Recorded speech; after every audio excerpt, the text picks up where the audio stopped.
이 시간 우리에게 주시는 하나님 말씀 로마서 8장 31절에서 39절까지의 말씀입니다. 이 계시의 말씀을 읽어드리는 가운데 살아계신 하나님의 음성을 듣는 시간이 되시기 바랍니다. 그런즉 이 일에 대하여 우리가 무슨 말하리요? 만일 하나님이 우리를 위하시면 누가 우리를 대적하리요?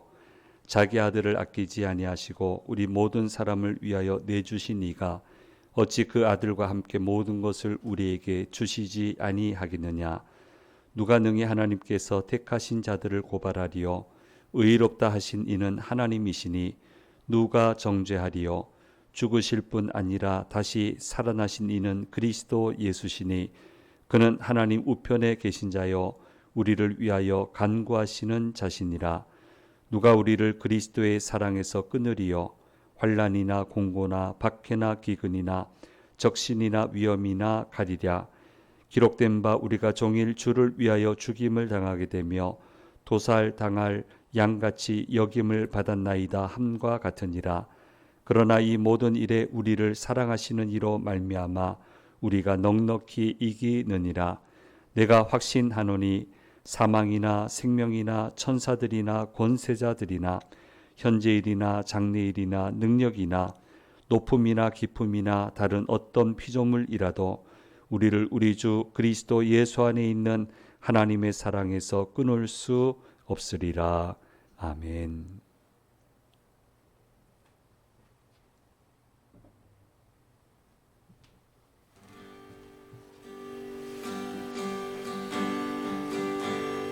나의 기도하는 것보다 더욱 응답하신 하나님, 나의 생각하는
아멘. 감사합니다.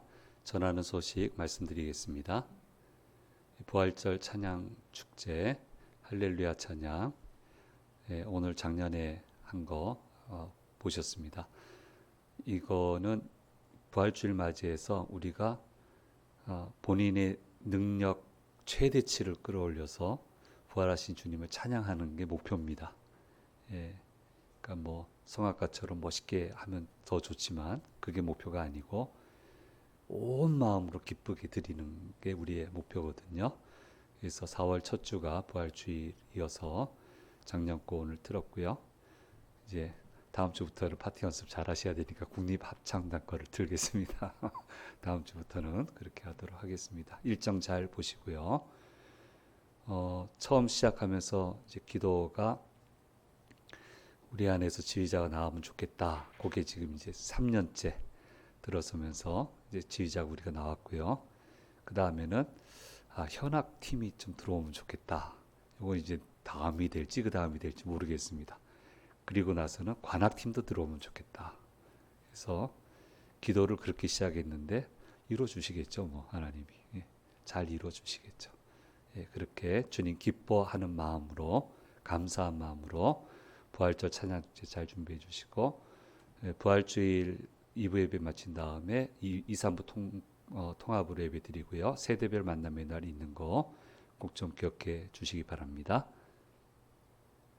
여전도의 전반기 개강 돌아오는 금요일 기도회 후에 모이게 되고요. 친선 윷놀이 진행한다고 그렇게 연락이 왔습니다. 참여해 주시면 감사하겠습니다.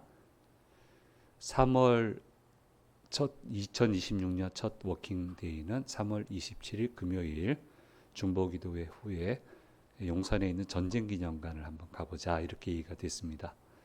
그래서 안 가보신 분들 대부분 안 가보셨을 것 같아요. 한번 보실 필요가 있고요. 그래서 자세한 내용은 추후 말씀드리도록 그렇게 하겠습니다. 26년 전반기 전도의 날은 4월, 5월, 6월 첫 주 금요 기도회 후에 진행이 되겠습니다. 전교인 대상이고요. 미리 보시고 또 준비하시고 많은 참여해 주시면 감사하겠습니다. 친교실 창문이 이제 새롭게 단장이 됐어요. 지난주 3부 예배 후에 3부 예배자분들께서 모두 다 같이 힘을 모아서 잘 또 새롭게 해 주셨습니다. 새롭게 해 주셔서 감사를 드립니다. 지난주 간과한 것처럼 서울 강남노회와 캐나다 선노회가 자매결연 노회고요. 이번에 우리 노회에서 처음으로 방문을 하게 됩니다. 그래서 제가 대표로 가게 됐고요. 내일 출국해서 금요일 날 귀국하도록 그렇게 하겠습니다. 기간 중 오늘의 묵상은 발송되지 않는다라고 하는 거 기억을 해주시면 감사하겠습니다. 잘 다녀오겠습니다. 오늘 주회전에 오신 성도님들과 영상을 통해서 예배에 참여하시는 모든 분들에게 주께서 주시는 은혜가 함께 하시기를 간절히 소망합니다. 우리 다 예수님을 구주로 영접을 했잖아요. 영접하고 살아오고 있는데 어떠세요? 횡재인 것 같아요. 아니면 예수 믿고 살았더니 불편하고 어려운 일만 많았다. 이거 안 믿을 수 없고 그렇게 더 많았다. 이렇게 생각하십니까? 이 말씀 준비하면서 제가 만난 분들 곰곰이 이렇게 되돌아보니까요. 늦게 오신 분들이 있어요. 늦게 돌아오신 분이 있는데 감사하게도 목사 앞이니까 그랬겠죠. 더 젊을 때 믿었어야 되는데 그래서 제가 제일 인상 깊은 말은 진작 믿었으면 10대 때부터 믿었으면 살아온 인생이 틀렸을 거라고 그리고 지금 살아가는 것도 틀렸을 거라고 이 말 안 할 분은 저한테 오진 않겠죠. 이 말 안 할 분은 안 오실 거고 어쨌든 저한테 와서 그런 말을 해주셔서 굉장히 감사하고요. 저는 중3 때 주님을 구주로 영접을 하고 교회 생활을 시작을 했는데 너무너무 감사해요. 그 나이에 주님을 만날 수 있었다는 게 너무너무 감사해요. 또 요즘 시리즈 중에 말씀드렸지만 우리 신학교 때 성령 체험한 것도 너무너무 감사해요. 인생이 완전히 달라졌어요. 그래서 쭉 내어 보니까 나는 예수 믿어서 횡재했다. 여러분 어떤지 모르겠습니다만 각기 신앙의 그 고백이 있겠지만 제 고백을 잠깐 드린다면, 부모님들이 자식 사랑하죠. 저도 부모님들이 사랑을 해줬지만 옛날 어른들은 좀 둔탁했잖아요. 딱딱했잖아요. 좀 엄했잖아요. 표현도 잘 안 하고. 그러니까 사랑하느냐 안 하느냐를 좀 헷갈리거든요. 옛날 분들은 그랬어요. 사랑하는데 좀 그런 게 있었죠. 그런데 집에서 받지 못했던 칭찬을 교회에서 받았고요. 집에서는 우리 집의 기둥이라는 소리를 못 들었습니다. 왜냐하면 형님 계시니까. 형님 있는데 네가 우리 집의 기둥이다. 어떻게 하겠어요? 그런데 교회 와서는 네가 교회의 기둥이다. 교회의 미래다라는 소리를 참 많이 들었습니다. 요즘 애들은 이런 말하면 또 불편해 하더라고요.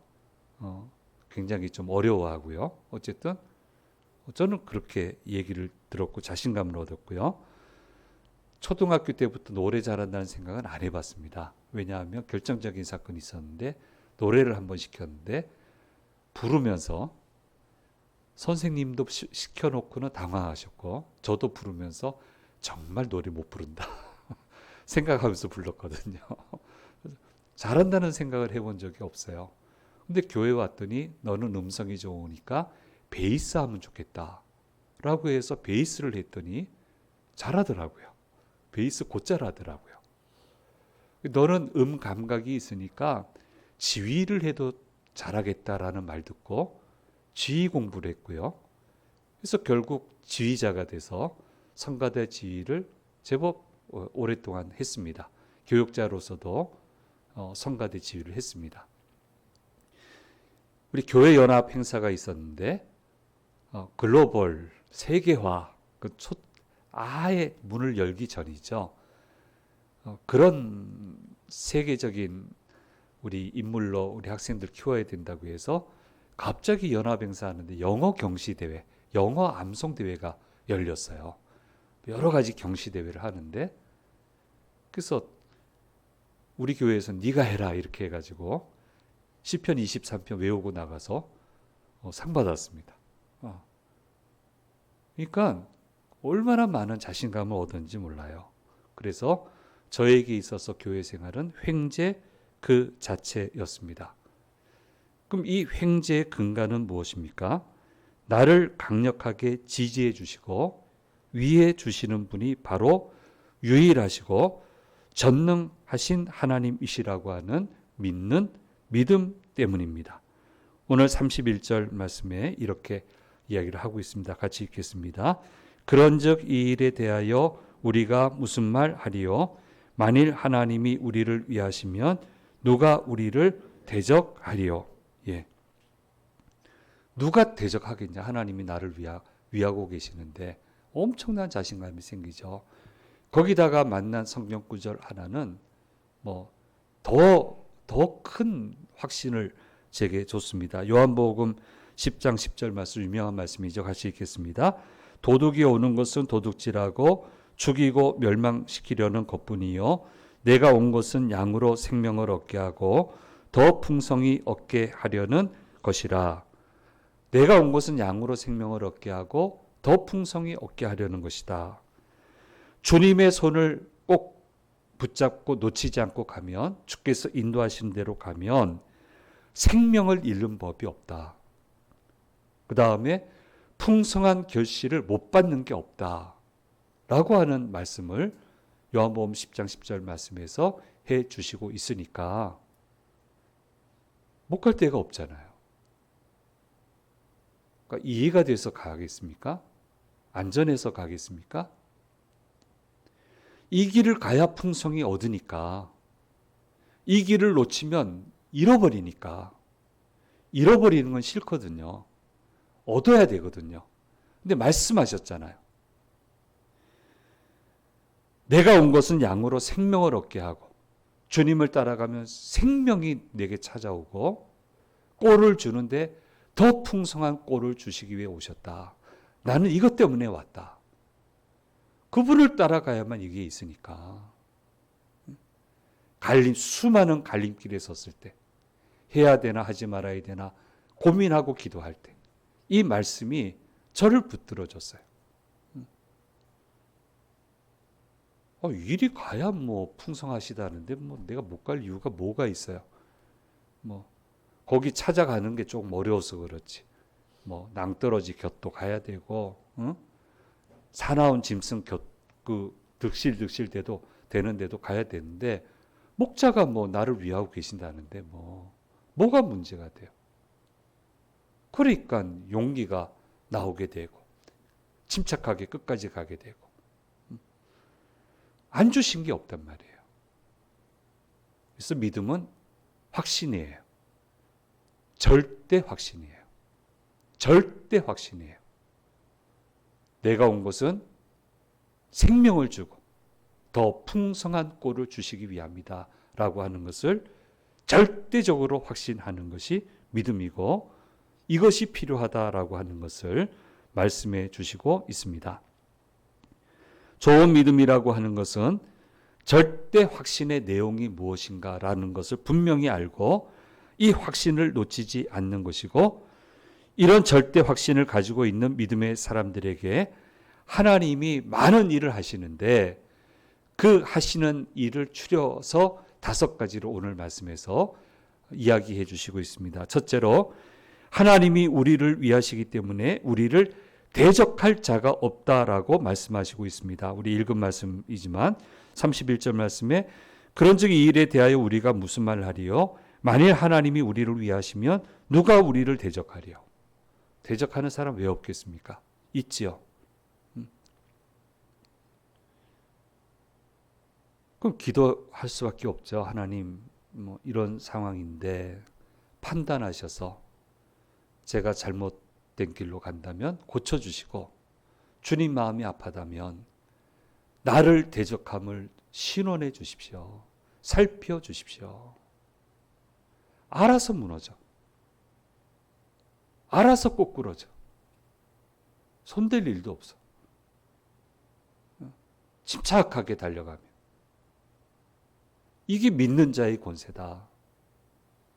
절대적인 확신을 가져야 된다.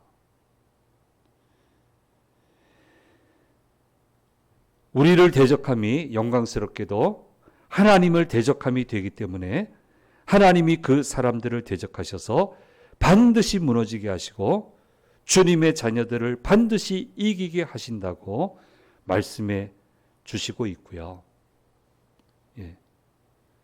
목사한테 험하게 할 사람이 어디 있어요? 그런데 간혹 험하게 하는 분들이 있어요. 있어요.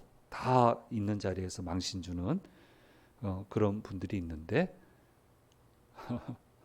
아이고 저분을 다시 어떻게 보나 안 볼 수는 없고 회의 가도 봐야 되고 밥 먹으러 가서도 봐야 되고 다음번 볼 때 어떻게 되나 그리고 걱정하면서 보는데 사람이 달라졌어요. 그 사이에 많은 일들이 그분한테 일어난 거예요. 많은 일들이 일어나. 저한테 그렇게 한 것을 해명하기 위해 높은 분도 찾아가야 돼요. 그분이. 난 아무 말도 안 했어요. 내가 무슨 말을 하겠어요. 일방적으로 당한 건데 무슨 말을 하겠어요. 근데 저한테 그런 거 한 것 때문에 깜짝 놀랐어요. 가서 해명하고 저는 이렇고 후는 이렇고 다 설명하고 그 다음부터 근처에 오지도 않아요. 야, 이 일이 이렇게 될 수도 있는 거구나. 그런 경험을 해봤고요. 두 번째 확신입니다. 예. 두 번째는 하나님의 우리를 향하신 사랑은 말로도 생각으로도 그 어떤 것으로도 상상조차 할 수 없는 사랑이라고 하는 것을 말씀해 주시고 있습니다. 그래서 오늘 32절 말씀에 자기 아들을 아끼지 아니하시고 우리 모든 사람을 위하여 내주신 분이 하나님이시고 이 사랑이 하나님의 사랑이라고 이야기를 해주시고 있습니다. 아들을 위하여 부모가 목숨을 내놓을 수도 있지요. 7, 80% 내놓을 수 있다고 봅니다. 안 그런 분도 봤기 때문에 내놓을 수 있습니다. 그런데 하나님의 사랑은 어떤 사랑입니까? 자식을 위해서 목숨 내놓으시는 사랑이 아니고 우리를 위해서 자기 아들을 내주시는 사랑이에요. 유일하신 독생자를 내주신 사랑이에요. 이 사랑을 어떻게 설명할 수 있겠습니까? 어떻게 이해할 수 있겠습니까? 이렇게까지 모든 걸 쏟아부으신 사랑이 하나님의 사랑입니다. 하나님의 우리를 향한 사랑의 깊이와 넓음을 우리가 어떻게 가늠해 볼 수 있습니까? 그래서 어떤 확신이 필요합니까? 나는 사랑받는 자다. 나만큼 사랑해 주시는 분이 없다. 이 확신이, 절대적인 확신이 있어야 된다라고 하는 것을 말씀해 주고 있습니다. 세 번째 확신입니다. 하나님이 택하신 자들을 고발하지 못한다라고 33절 말씀에 얘기를 하고 있습니다. 왜 그러냐면 하나님이 예수님을 통해서 우리를 의롭다고 여기시기 때문에 우리는 주님 앞에 와서 죄인입니다. 어떻게 의인이라고 하겠어요? 내가 주님께 와서 죄에서 자유롭지 못한데 이만하면 되지 않았습니까? 그때부터 무너진다니까요. 없어요. 그렇게 말할 수 없어요. 이거밖에 못했습니다. 이 정도밖에 안 됩니다. 그렇게 많은 걸 주셨건만 이 정도밖에 제가 못 살고 있습니다. 우리는 그러는데 하나님은 예수님을 통해서 우리를 의롭다고 하십니다. 아울러서 우리를 정죄하지 못한다라고 34절 말씀에 이야기를 하고 있습니다.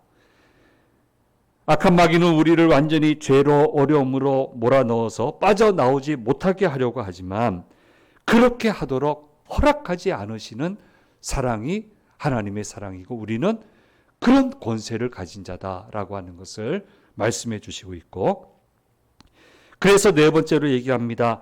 그 어떤 방법을 동원해도 우리를 하나님의 사랑에서 끊을 수 없다라고 하는 것을 35절 말씀에서 이야기해 주시고 있습니다. 그러므로 결론적으로 그리스도인의 삶은 이김으로 끝난다. 어떻게 그렇게 될지 모르겠어요.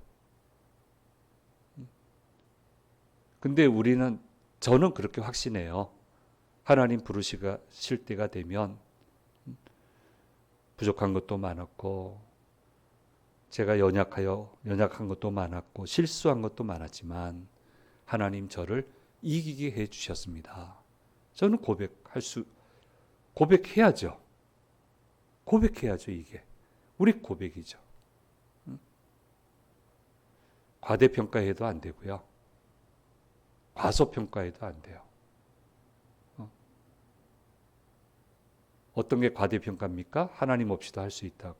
이 정도만 할 수 있다고. 그럼 과대평가입니다. 뭘 할 수 있습니까? 아무것도 못하죠. 과소평가? 나는 아무것도 못한다. 왜 그러세요? 하나님이 하게 하신다는데, 하나님이 역사하시겠다는데 왜 그렇게 과소평가합니까? 이 둘을 피해야 돼요. 그래서 좋은 믿음은 절대 확신이에요. 이 5가지, 우리를 대적할 자가 없고 상상조차 할 수 없는 사랑 가운데 살아가고 있고, 택하신 자들을 고발하지 못하고 어떤 시도로 우리를 하나님의 사랑에서 끊을 수 없다라고 얘기하시고, 그리스도인의 삶은 이김으로 끝난다라고 하는 신앙의 내용을 설명하고 있고, 이 절대 확신을 가지고 살아가야 된다라고 하는 것을 말씀해 주시고 있습니다. 그래서 로마서 8장 37절 말씀에 이렇게 이야기를 하고 있습니다. 같이 읽겠습니다. 그러나 이 모든 일에 우리를 사랑하시는 이로 말미암아 우리가 넉넉히 이기느니라 라고 말씀해 주시고 있습니다. 보십시오. 예수 믿는 거 하나 때문에요. 얼마나 우리가 대단한 사람이 됐습니까? 횡재지요. 횡재입니다. 그래서 믿음이라고 하는 것은 횡재가 그러면 자꾸 뭐 물질적인 막 이렇게 가지 마시고요. 그거는 개인의 역량 따라 또 틀린 거고요. 쌓아온 것 따라 틀린 거고요. 그건 틀린 거예요. 1달란트, 2달란트, 5달란트예요. 다 틀린 거예요. 자꾸 그쪽으로 가지 마시고요. 예. 어쨌든 믿음이란 횡재의 길로 가는 것이라고 하는 확고한 신념이 있어야 되고, 이 신념으로 내 모든 것을 정리하는 게 필요해요. 횡재의 길로 간다. 믿음 때문에 어렵습니까? 지금 횡재의 길로 가는 거예요. 이걸 헤쳐나가느라 힘듭니까? 괜찮아요. 주님이 인도하시니까. 그거 벗어나서 횡재의 길로 가는 거예요. 다 홍해바다 건너고, 그렇죠? 요단강 건너고, 광야 건너고, 횡재하기 위해 가잖아요. 거기에 대한 절대 확신이 있어야 된다는 겁니다. 자, 여기까지는 멋있게 잘 했고요. 근데 사도 바울이 사는 이제 현재 세계가 문제예요. 이제 거기에 대해서 얘기를 하고 있습니다. 믿음 때문에 온갖 어려움을 겪고 있습니다. 여기에 대한 확신은 있는데 어렵다는 거예요. 환란이 있고 곤고, 박해, 기근, 벌거벗음, 위험, 칼의 위협을 당했고 도살당할 양같이 역임을 받는 삶의 연속을 살고 있다. 거칠게 다루고 험하게 다루고 별의별 소리를 다 하고 때로는 린치도 가하고. 환란이라고 하는 단어는 곡식을 깔아 놓고 이제 쭉정이 이렇게 겉을 빼내고 알곡만 추리는 거, 도리깨질 한다고 그러죠. 이렇게 탁 다치는 거. 저도 시골 가서 봤습니다만은 그냥 환란이 아니고요. 그런 환란을 당하고 있다고 그러고요. 곤고는 정신적인 고통입니다. 좁은 감방에 가두어 놓는 그런 개념입니다. 감옥살이 오래 했잖아요. 기근은 굶주림입니다. 적신은 헐벗음입니다. 그러나 절대 확신이 있었기 때문에 바울은 무너지지 않았고 오히려 그렇게 찬란한 인생을 살아갈 수 있게 되었던 것입니다. 그러면 절대 확신으로 우리가 살아갈 수 있는 방법이 무엇입니까? 어떤 환경에서도 천상의 기쁨을 가지고 살아갈 수 있는 방법이 무엇입니까? 그것이 바로 성령님께 붙들리어 사는 삶, 말씀에 붙들리어, 복음에 붙들리어 사는 삶이라고 말씀해 주시고 있습니다. 성령님께 이끌려 나아가는 방법, 말씀에 붙들려 말씀의 인도하심을 따라 나아가는 방법이 절대 확신으로 살아갈 수 있는 방법이라고 말씀해 주시고 있고, 이렇게 나아갈 때 전천후 인생이 될 수 있고 정말 잘 살아가는 인생, 후회 없이 귀한 결실을 거두는 생을 살아갈 수 있게 된다라고 하는 것을 말씀해 주시고 있습니다. 그래서 믿음은 예민해야 돼요. 제가 강조하는 거예요. 둔탁해지면 안 됩니다. 성령님께 이끌림 받는다는 것은 그림을 그리세요. 성령님이 앞에 가시고요.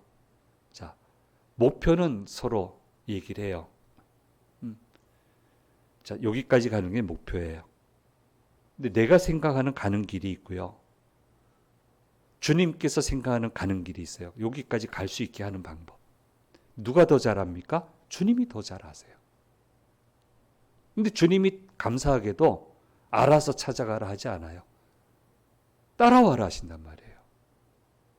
그게 성령께 인도함 받는 거예요. 성령님 내 앞에 계시고 나는 바로 그 뒤에 있는 거예요. 그리고 우리가 알아쉽게 얘기한다면 옷자락 딱 잡는 거예요. 안 놓치는 거예요. 가는 대로 가는 거예요. 오른쪽으로 가면 오른쪽, 왼쪽으로 가면 왼쪽, 속도를 내면 속도 내고, 천천히 가시면 천천히 가고, 이렇게 해서 될까 싶은데 어느덧 보면 가 있어요. 그래서 30, 60, 100이에요. 말씀에 붙들려 간다는 거, 복음에 붙들려 간다는 거, 이끌려 갔다는 거 마찬가지예요. 성경이 내 앞에 있다 생각하시고, 우리 성경 분류할 때 요 조그만한 거 이렇게 달아놓잖아요. 뭐 찾게끔. 그거 딱 붙들고 이끄시는 대로. 제가 가야 될 곳은 저기입니다. 저기입니다. 인도해 주십시오. 이끌고 가신다니까. 깜짝 놀라게 거기에 도착하게 하신다니까요. 근데 왜 자꾸 성령님보다 앞에 가고 말씀보다 앞에 가고 말씀 왼쪽 가는데 자기는 오른쪽 가고 성령님도 왼쪽으로 가는데 자기는 오른쪽 가고 왜 안 됩니까? 왜 그렇습니까? 그렇게 둔탁해서 되겠습니까? 믿음이? 이렇게 보화로운 길을 열어주셨는데 잘 따라가야죠. 잘 찾아가야죠. 환난, 곤고, 기근, 적신. 그래도 나는 주님이 하자는 그 길로 따라갔고 그 암울한 감옥 속에서도 하나님의 말씀을 기록해서 이렇게 수많은 사람들을 살리는 말씀으로 하나님이 사용해 주고 계시고 이런 멋진 인생 지금 되지 않았습니까? 바울이 실패했습니까? 횡재했지. 베드로가 실패했습니까? 횡재했죠. 이런 인생이 어디 있습니까? 성령께 붙들려 가니까, 말씀에 붙들려 가니까, 하나님의 사랑에 대한 절대 확신을 가지고 믿으니까 이 모든 것을 해내는 것을 보게 됩니다. 사랑하는 여러분, 성령께서 가르쳐 주시는 말씀의 길을 잘 따라가시면 사도 바울처럼 인생 굴곡은 많으니까 괜찮아요. 그냥 잘 넘어설 수 있게 하셔요. 바울처럼 가슴 벅찬 삶을 살아갈 수 있게 된다라고 하는 것을 말씀해 주시고 있습니다. 하나님과 우리의 관계는 끊을 수 없는 관계입니다. 내가 손을 거두지 않으면 됩니다. 내가 손을 안 거두면 됩니다. 잊지 마시고 주의 손 꼭 붙들고 절대 확신을 가지고 이런 일 저런 일 괜찮아요. 사도 바울이 고백한 것처럼 가슴 벅찬 삶, 이 삶이 저와 여러분의 삶이 되기를 간절히 소망합니다. PPT 한번 보겠습니다. 기도 전에 예수님은 풍성한 결실을 주시는데 이 목표로 풍성한 결실 주시는 목표를 향해서 강력하게 자녀들을 지지해 주시고 힘을 공급해 주신다라고 하는 거 말씀 들었습니다. 그 다음요. 절대 확신이 있어야 된다. 제가 번호 부르면 뒤에는 같이 읽읍시다. 1번 우리를 대적할 자가 없습니다. 2번 상상조차 할 수 없는 사랑을 주십니다. 3번 택하신 자들은 고발할 수 없습니다. 4번 하나님의 사랑에서 우리를 끊을 수 없습니다. 절대 확신 가지셔요. 자신감을 가지세요. 그 다음요. 믿음이란 주님과 함께 횡재의 길로 힘차게 나아가는 것입니다. 성령님께 이끌리고 말씀에 이끌려서 나아가야 된다라는 이 말씀입니다. 횡재의 길로 나아가는 모든 분들 되시기 바랍니다. 기도하겠습니다. 귀하신 주님, 절대 믿는 자의 절대 확신에 대해서 주시는 말씀을 들었습니다. 절대 확신을 가지고 횡재의 길로 가는 찬란한 인생을 살아가는 복된 주의 자녀들 되도록 인도해 주시옵소서.